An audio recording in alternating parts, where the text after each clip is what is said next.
Today, we are diving deep into one of the most legendary partnerships in all of history. We're talking about the incredible political alliance between the warlord Liu Bei and his genius strategist Zhuge Liang from China's famous Three Kingdoms period. You know, Liu Bei himself said it best with this quote: "He was the fish and Zhuge Liang was the water." Now think about that. This wasn't just a boss and his employee. It was a relationship so deeply connected, so synergistic, that one literally couldn't survive, let alone thrive without the other. So how did this incredible bond even begin? All right, here's how we're going to break it all down. First, we'll look at their ideal beginning. Then, the grand strategy that shaped their destiny. We'll explore how they split their duties as leader and administrator. After that, we'll get into the juicy stuff, the power, the trust, and the friction. And finally, we'll cover the ultimate political gamble that cemented their legacy. So how exactly did this fish find his water? Well, it all kicked off with an absolutely incredible display of humility. You have to understand, at this point, Liu Bei was basically a king without a kingdom.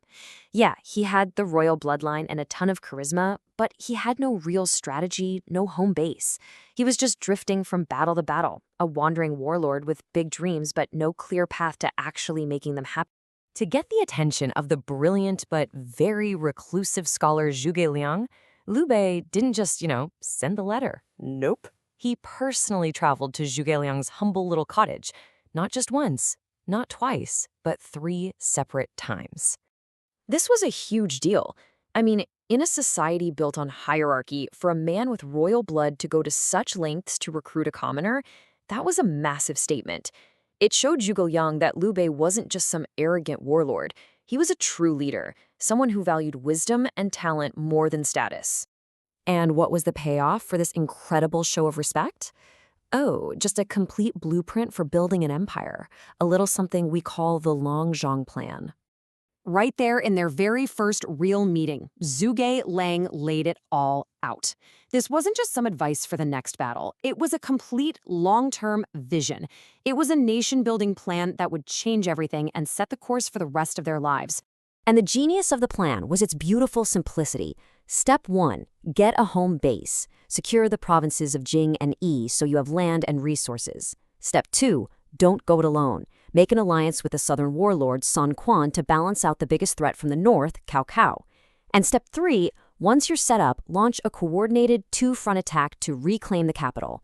It was a clear, step-by-step guide from wandering warlord to potential emperor. Okay, so with this amazing strategy in hand, the two of them just naturally fell into this perfect division of labor, each one playing to their absolute strengths. This really shows you how their dynamic worked. Liu Bei was the face of the movement. He was its heart and its sword. His royal name gave them legitimacy, and his incredible charisma inspired people to follow him into battle. Meanwhile, Zhuge Liang was the brains and the backbone. He was the one building the entire government, managing the supplies, and handling the diplomacy that made any of it possible. So while Liu Bei was out there on the front lines, winning hearts and leading armies, Zhuge Liang was basically winning the war from behind his desk. He was managing the money, the laws, the supply lines, and, most importantly, the critical alliances that kept them from being wiped out. He was literally building their new nation, Shu Han, from scratch.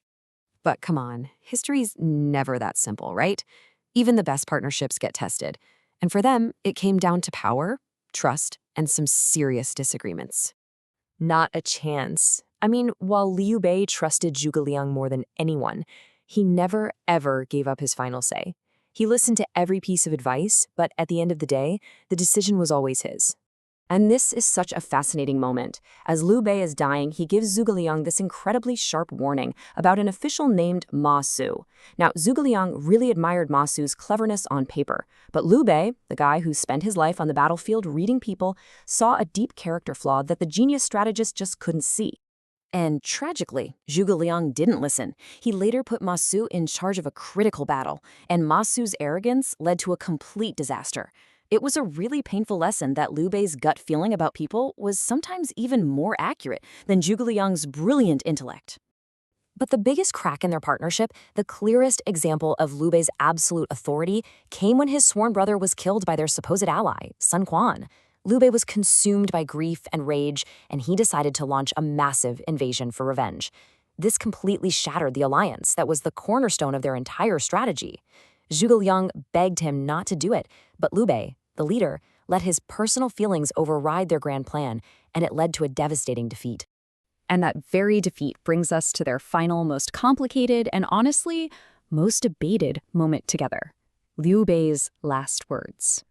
So there he is, on his deathbed, a defeated man. He calls Zhu Zhelang over and entrusts his young son and the entire future of their kingdom to him. And then he says this. I mean, can you believe it? He basically gives his prime minister permission to overthrow his own son if he's not up to the job. It's an absolutely stunning thing to say.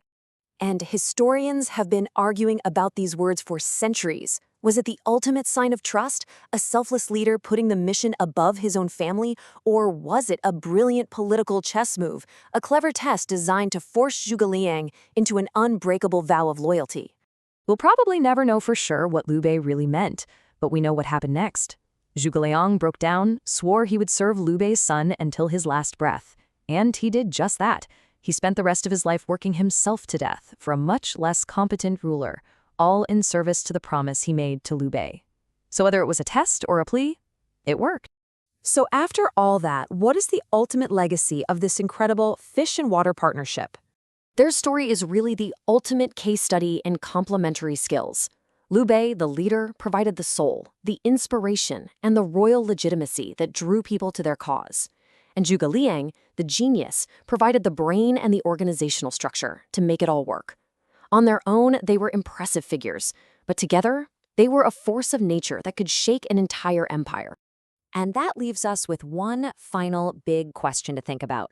If you have to choose between a great, inspiring leader and a brilliant advisor who can make things happen, which one is actually more essential for success?